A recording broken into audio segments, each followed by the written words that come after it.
Rich dad poor dad के part 3 में आपका स्वागत है। तो पिछले भाग में हमने बात की थी कि कैसे लेखक रॉबर्ट कियोसाकी ने अपने दो पिताओं से सीखना शुरू किया। एक थे उनके अपने खूब पढ़े लिखे पुअर डैड और दूसरे थे उनके दोस्त के पिता रिच डैड। अब इस भाग में हम उन दो बिल्कुल अलग अलग रास्तों को समझेंगे जो उनके सामने थे।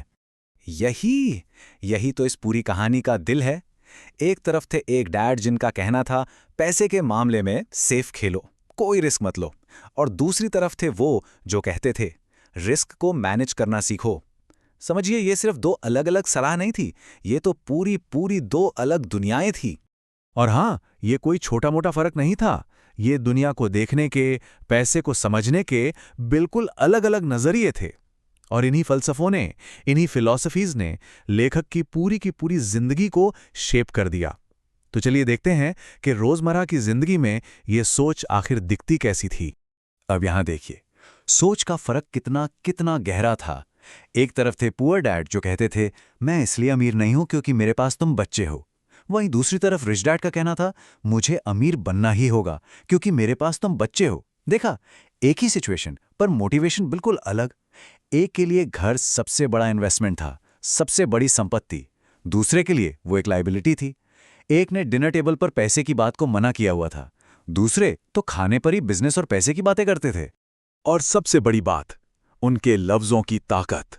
पूरे डैड अक्सर कहते रहते मैं कभी अमीर नहीं बन पाऊंगा, और जानते हैं क्या, उनकी ये बात सच हो गई।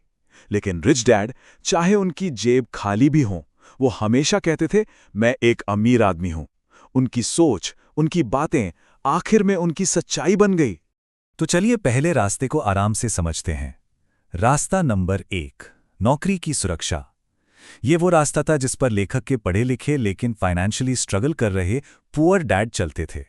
इस सोच का सीधा साधा मतलब था खूब पढ़ो लिखो ताकि क्या, ताकि एक बढ़िया कंपनी में नौकरी मिल जाए। सारा भरोसा कंपनी पर, सरकार पर, कि वही सैलरी बढ़ाएंगे, रिटायरमेंट प्लान देंगे, मेडिकल का ख्याल रखेंगे। उनके लिए लाइफ लॉन्ग जॉब प्रोटेक्शन सब कुछ था। इसीलिए सारा फोकस एक चीज पर था, एक ऐसी शानदार रिज्यूमे तैयार करना कि अच्छी नौकरी मिल जाए। उनकी सोच इस एक लाइन में साफ दिखती है। वो कहते थे मैंने सरकार के लिए कड़ी मेहनत की है और मैं इन सारे बेनिफिट्स का हकदार हूं। और इसी एंटाइटलमेंट वाली मेंटालिटी की, यानी हक जताने वाली सोच की, रिच डैड हमेशा आलोचना करते थे। क्यों? क्योंकि उनके हिसाब से ये सोच इंसान को कमजोर बना देती है, दूसरों पर डिपेंडेंट बना देती है।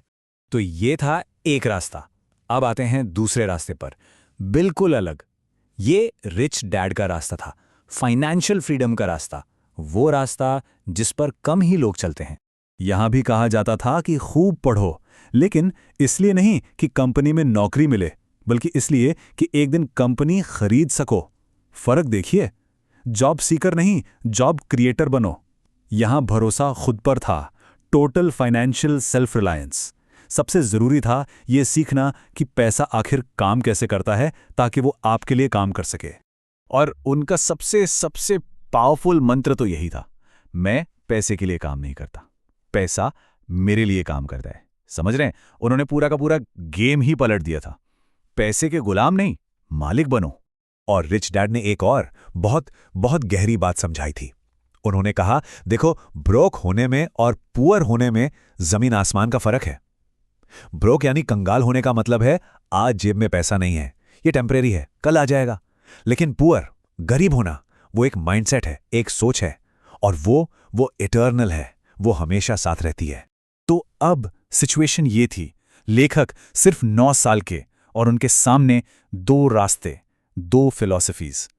उन्हें चुनना था, और इस मोमेंट में उनके लिए एक कविता गाइड बनती है। जरा सोचिए, इतनी छोटी सी उम्र में इतना बड़ा फैसला। किसकी सुने, अपने हाईली एजुकेटेड पुअर डैड की जो सुरक्षा की बात करते थे, या अपने रिच डैड की जो रिस्क लेने और आजाद होने की बात करते थे। ये एक ऐसा चुनाव था जो उनकी पूरी जिंदगी की दिशा बदलने वाला था। वो कविता थी रॉबर्ट फ्रॉस्ट की द रोड नॉट टेकन। शायद आपने सुनी हो। और ये कविता उनकी सिचुएशन पर बिल्कुल ऐसी आकर बैठ गई जैसे उन्हीं के लिए लिखी हो। कविता शुरू होती है, एक पीले जंगल में दो रास्ते अलग हो रहे थे। और फिर आती हैं वो लाइनें जो सब कुछ कह जाती हैं। और मैंने वो रास्ता चुना जिस पर कम लोग चले थे। और कविता का अंत होता है और उसी से सारा फर्क पड़ा, है ना? बस इस एक लाइन में उस चुनाव का, उस लेस ट्रैवल्ड रास्ते को चुनने का पूरा नतीजा छुपा था। तो आखिर इस रिच डैड के रास्ते को चुनने से सबसे बड़ा सबक क्या मिला? क्या था वो अल्टीमेट लेसन? देखिए, अपने पिता की बात ना मानना, खासकर जब वो इतने पढ़े लिखे हों, ये आसान नहीं था। एक बहुत बहुत मुश्किल फैसला था। लेकिन वही फैसला उनकी रियल एजुकेशन की शुरुआत बना। पैसे के बारे में असली पढ़ाई वहीं से शुरू हुई। और यही इस पूरी किताब का, इस पूरी फिलॉसफी का सेंटर पॉइंट है कि असली पावर, असली ताकत पैसे में नहीं है, वो है फाइनेंशियल एजुकेशन में। पैसा तो हाथ का मैल है, आज है कल नहीं। लेकिन अगर ये नॉलेज है, ये जानकारी है कि पैसा काम कैसे करता है, तो उसके मालिक आप बन जाते हैं और फिर वेल्थ बनना शुरू होती है। और सोचें तो यही वजह है ना कि ज्यादातर लोग पूरी जिंदगी पैसे के लिए काम करते रहते हैं, क्योंकि हमें स्कूल में सब कुछ सिखाया जाता है, लेकिन ये कभी नहीं सिखाया जाता कि पैसे से अपने लिए काम कैसे करवाना है। तो आखिर में ये सवाल हम सबके सामने है। हर किसी की जिंदगी में एक ऐसी कविता होती है जहां दो रास्ते होते हैं।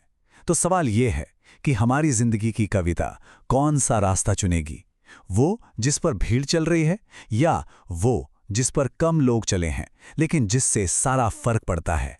इस पर सोचना तो बनता है।